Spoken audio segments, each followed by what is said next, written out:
看破放下，才能救度自己。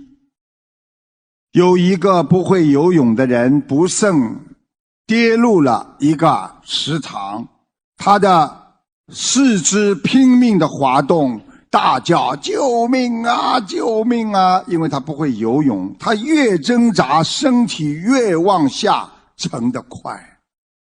到了最后，他想反正就要死了，死就死吧。他心里一横，全身放松，手也不动，结果身体浮了上来。